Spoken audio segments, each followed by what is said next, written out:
Welcome to the Web-IMS tutorial for National Archives.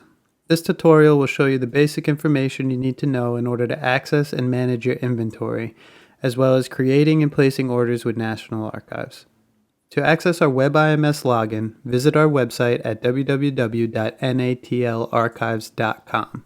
Navigate the site menu to Web-IMS and click on Web-IMS Login. Once you click that link, it will bring you to the login page. Most, if not all, browsers have the option to bookmark a page so that you can have this link saved for easier access than typing our website in every time. So I'm going to bookmark this page, name it National Archives, and now it'll be at the top of my browser as you see there. Every time I open my browser, I could just click on this and it'll bring me to the login page. Log in using the credentials you were given by National Archives. Your username is the first initial of your first name, followed by your last name. The default password when logging in for the first time will be your main level account code. So when you first log in, the one thing I would recommend doing is updating your password to start. You could go to the top right of the screen, click on your name, and click on Change Password. Type in the old password, and just type in a new password that you'll be able to remember easily. Now when you log in, this is the main screen you will see every time. You have a search inventory bar at the top, a filter menu on the left side, and a header for the grid in the middle that will display a variety of information. If you have access to boxes already in our system from your company and you want to see what's in storage, you just come over to the search filter and under inventory type, click the checkbox next to container or file folder. This will bring up every item in inventory you have been given access to through the Web-IMS. Some people log in and see nothing and they say, hey, I can't access my files. You just have to be sure to click on one of the checkboxes to view all your contents in storage. Otherwise, it'll look blank. Once you click, a bunch of data will populate in the middle. You have account code, item code, which is a clickable link for each box that gives details about that box. And then you have the status on a box, whether it's in or out or otherwise, a short description, which is information you put in that is searchable. Then we have a category type, which is the account codes that you have access to in the system. And then we have container type, which is the different sizes we have in our warehouse. A trans file is your standard letter box. A 1 cube is your standard banker box, for example. And then we have locations, which shows us exactly where the box is located in our warehouse. A status date, which is the date of last activity on the box. So anytime there is activity, this will be updated. And then we have a sequence range, which could be alpha or numeric, describing your box. A start date and an end date for the box. A destroy date, if any, is given, and an add date, which is the date that it was added into the system. And each one of these columns can be rearranged however you like, just whatever works best for you and your personal preference when working in the system. And they're also able to be sorted from ascending to descending. You will only be able to access specific account codes set by your employer. In the account code filter, you can see which accounts you have access to. For example, in this case, I have access to medical records, accounting, and human resources. If I want to see just the boxes from a specific department, I can filter my whole grid by clicking that checkbox next to the account, and just those boxes will be in view with the descriptions of what they are. For example, here's the medical records. And I could filter it out and put accounting boxes only. And filter it out and put my human resources boxes. You can also filter by item status. If an item was requested and delivered to your office from our facility, it'll be listed as out. If it's in our facility, it will say in. To clear the grid and go back to how it looked when you first logged in, click on Clear Filters. Now another way to search is to use the search inventory bar. In this bar, you can type in any words of the item you may be looking for. In this case, say I wanted to search for terminations from 2023. So I'm going to type terminated 2023 because I know that's how I originally entered the short description. Any items listed terminated 2023 will now show up. Alternatively, if you can't remember what you entered or how to spell something correctly, you can search with part of the word followed by an asterisk, and any items with part of that word will come up. So let's try term asterisk. and you can see more terminated items came up in my search. So those are just the two ways you can search in the inventory bar. Now we will go over adding to your inventory. First, you want to review which accounts you have access to. So in this account, we have the 3 different accounts. You may have only one level account, or you might have 10 depending how your user credentials were set up. In this case, we will start with the HR account. We just filtered these boxes out so we can be consistent with how we've labeled boxes in the past. You don't have to filter just the HR account boxes, but we recommend it so that your inventory remains consistent each time you add to it. The next thing I need to do is bring up the Add Container form. On the right-hand side menu, you have an inventory section. Click Add Container. To start filling out this form, we're going to need to know a few things. We will need to know our level 1 account code, which is unique to your company. Don't worry if you don't know. You can always click this little box and it will show you what your level 1 account code is. In this case, for the best company, it is 1212. So we'll type that in. Then you will need to input the level 2 account code. So same thing, if you aren't sure, you can click on this little box and see what options you have access to. And for this inventory that we're adding, we know that we are adding to HR. So we will type in HR. Now some companies, you may have a 3rd or 4th level code depending on how you set up your system. People use it for different buildings or specific people if needed. In this case, we only have to fill in level 1 and level 2. The next field and most important field is the barcode. This is a required field. It is a label that goes on the front of a box consisting of 6 digits. It should come on a sheet of labels that is distributed to you. Here is an example of what our labels look like, just so you know. So you should have a label similar to this that hasn't been used yet. Once you have the barcode label on your box, type it into the system. In this instance, the label I have is 334537. Then hit tab to tab over. The first thing you will notice is a red circle at the top. This is a warning that you are changing the account level of a barcode. When the barcodes are first distributed, they are all assigned under your level 1 account code only. So adding this barcode to my level 2 account, which in this case is HR, is giving me a warning which is just saying, hey, are you sure you want to add this to this specific level account code? So we're just going to click on that red exclamation every time and acknowledge that we are redefining this barcode to this account. And then you'll notice it goes away. Alternate code is something you may want for your record keeping. It's a unique number you can put in which can't be duplicated. In this case, we aren't using alternate code, so I'm just going to leave it blank because I'm not using it to track this box. The next field, short description, is also very important.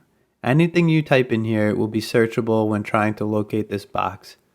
As you can see how I previously formatted the short description, I wrote HR-terminated followed by the year. So with this new HR box, I'm going to keep it consistent with how I entered the previous information. So let's say this box is HR terminated 2024. I'm going to type it in exactly how I have before, and now if I search for terminated 2024, this box will show up. The next field we have is category code. So for this category, it is also HR. If I just type in the letter H, a list will come up of predetermined indexes in the system. These are specific to the businesses that use our Web-IMS and asked us to add these categories to the system. You can use any of these categories if they work for you. It doesn't mean your boxes will be mixed with theirs in any way. It's simply just an index. If by chance you enter a category code not in the system, you will get an error.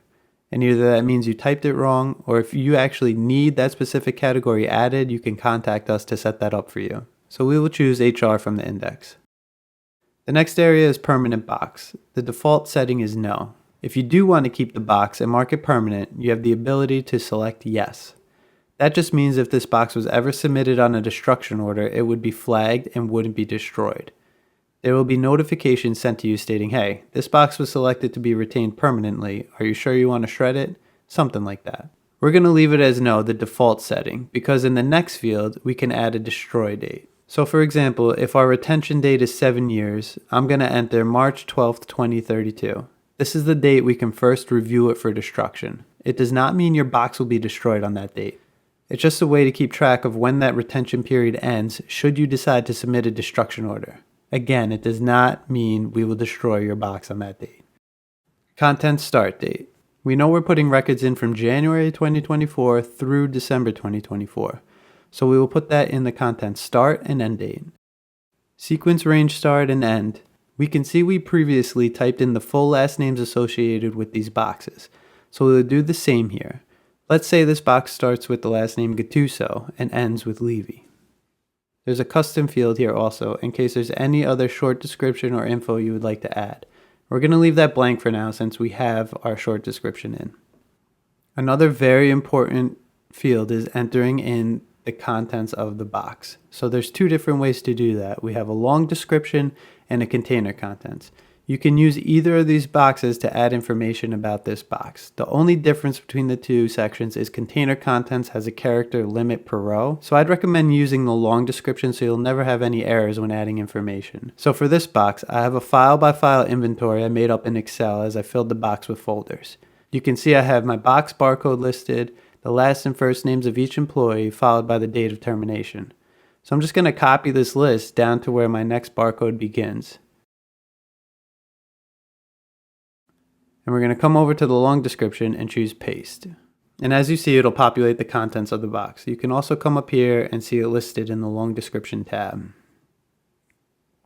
Again, you can also paste this into container contents and it would look the same. It's really just personal preference and if you'll hit the character limit using the container contents field. Now that we have these lists entered, all of these names will be searchable in the search inventory.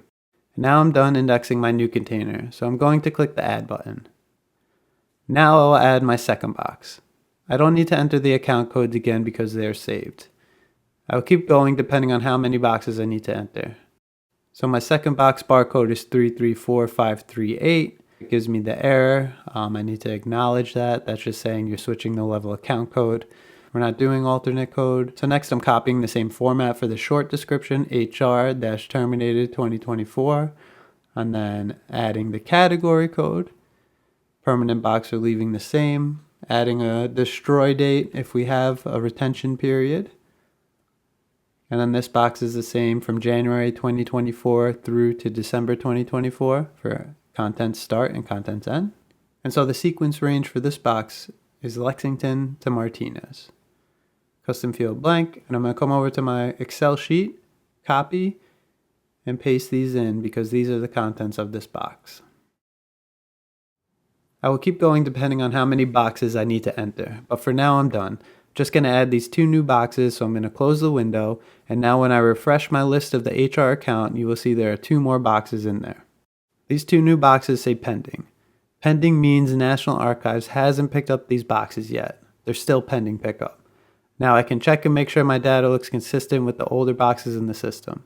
And it does in this case, which is good. But if I ever need to go back in and edit something, I can click on the item code and all that information I just put in will always be associated with that box. And I can edit any information if needed. So let's just say you made a mistake, you missed a file, and you need to add it to this box.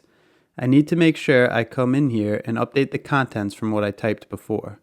So scrolling to the bottom, I'm entering a new file, Maxwell Anthony, to this box. I will also need to update the sequence range end with the correct information. So that looks good. So now say we're finished entering information for the day. We can just close the browser or log out to end our session.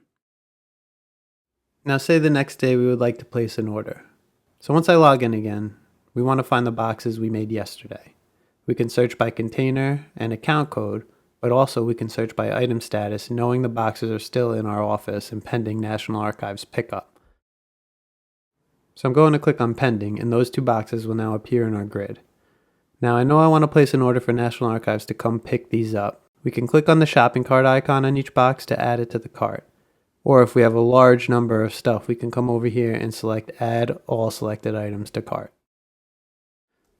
The first option to pick is service type. Now I want to make sure it's on pickup. As you can see, there are other services to choose from for any other type of service you may need. The requester is your name or the contact you want National Archives to see. The cost center is your account level, so these are with the HR.